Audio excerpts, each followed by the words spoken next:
আসসালামু আলাইকুম, ঈদ মোবারক। আমরা ছোটবেলায় একটা কথা বলতাম দুষ্টামি করে এরকম যে সহ্যের একটা সীমা আছে, সীমারও একটা ভাই আছে। তো অনেকটা সহ্যের সীমা অতিক্রম হয়ে গেছে ইশরাকের।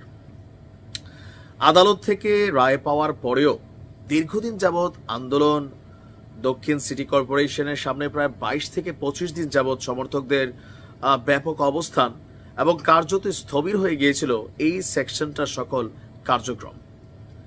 তারপরে নানান জটিলতায় এখন পর্যন্ত মেয়র পদের যে শপথ সেটা গ্রহণ করতে পারেনি আপনার ইশরাক।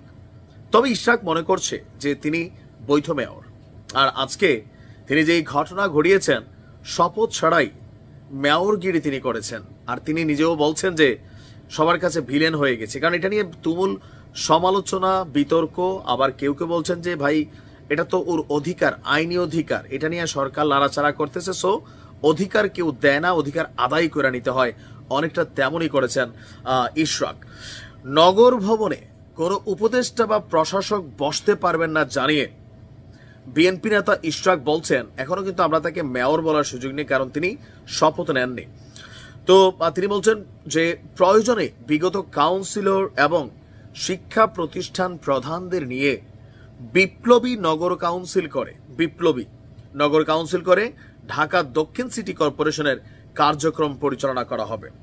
শুধু কথা বলে তিনি সীমাবদ্ধ না, ইতিমধ্যে তিনি পবিত্র ঈদ উল আজহার প্রধান জামাতের জন্য প্রস্তুত জাতীয় ঈদগাহ ময়দানও পরিদর্শন করেন। এমনকি ওইখানে আমরা দেখেছি একজন নির্বাচিত মেয়র তিনি যখন যান, যে এরকম আয়োজন থাকে পুলিশ থেকে শুরু করে আইন শৃঙ্খলা বাহিনীর বা প্রশাসনের, ঠিক তেমনটাই ছিল। ইশরাক বলছেন নগর ভবনে কোনো প্রশাসক বা উপদেষ্টা বসতে পারবে না। হ্যাঁ, আমিও বসতে পারতাম যদি তাদের সঙ্গে কোনো একটা কম্প্রোমাইজ করতাম, কিন্তু সেটা নগরবাসীর জন্য ভালো হতো না। প্রশ্ন হচ্ছে ইশরাককে কি কম্প্রোমাইজের কথা বলা হয়েছিল যেটা নগরবাসীর জন্য ভালো হতো না? জাতীয় ঈদগাহ ময়দানের পরিদর্শনের বিষয়ে ইশরাক বলছেন নির্বাচিত এবং সর্বোচ্চ আদালতের সিদ্ধান্ত অনুযায়ী মেয়র হিসাবে আমি এইখানে এসেছি, এটা আমার দায়িত্বের মধ্যে পড়ে। আগামীকাল যারা পরিষ্কার পরিচ্ছন্নতা করবেন তাদের সঙ্গে আমি নিজে মাঝেও থাকব।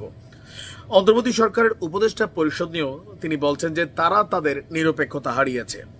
ইভেন তার বক্তব্য হচ্ছে যে এই পরিষদের আওতায় সুষ্ঠু নির্বাচন সম্ভব না।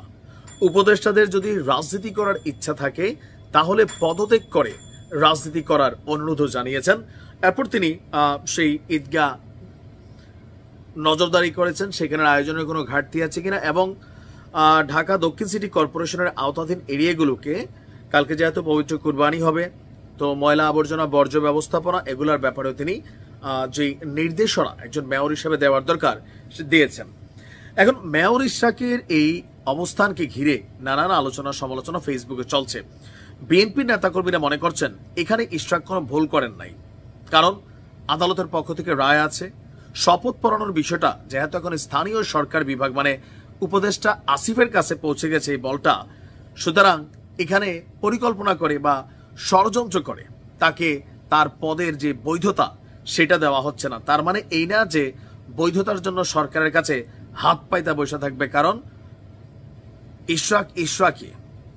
আর আজকে যে তিনি তার কর্মকাণ্ড করেছেন, মেয়রগিরিকে দেখিয়েছেন অথবা মেয়রগিরি করেছেন আমরা বলতে পারি, এরপরে কিন্তু এটা নিয়ে আসলে কেউ কোনো টু শব্দ করে নাই সরকারের পক্ষ থেকে। তবে অনলাইনে এটা নিয়ে যথেষ্ট ট্রলিং হচ্ছে, আর এগুলো দেখি ইশরাক বলছেন ইতিমধ্যে সবার কাছে ভিলেন হয়ে গেছি, বাট তিনি ভুল করেননি দাবি।